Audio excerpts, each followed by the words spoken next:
Plans to regionalize more Connecticut schools are getting lots of pushback. Today, parents, teachers, and educators came to Hartford to speak out against the proposals. Our chief Capitol reporter Susan Raff is live at the Legislative Office building. And Susan, we understand this was a pretty large turnout. A pretty large turnout indeed. In fact, we are told busloads of people came here to the Capitol this morning. And in fact, there are still people here now, and there will be hearings for the next couple of hours. This is a very big issue for a lot of parents and educators. Anytime you talk about schools, kids, and education, people are passionate.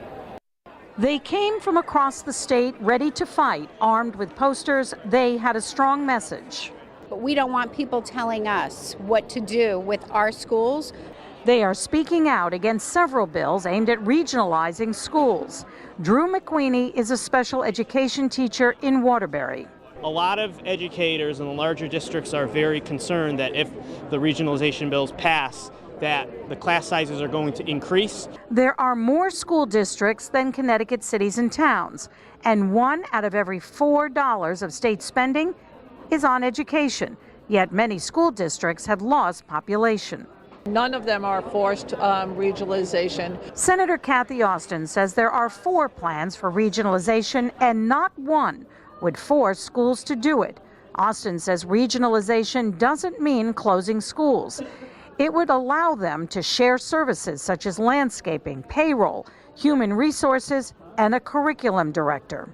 And if we're going to have that much money on there, I'd rather be supporting programs for children and not administrative costs. But some see this as a real threat.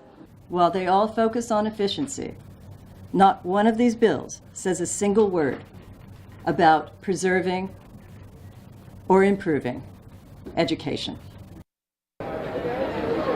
Governor Lamont, in his budget, mentioned that he would like and supports regionalization and that schools should look into regionalization and consolidation by the year 2020.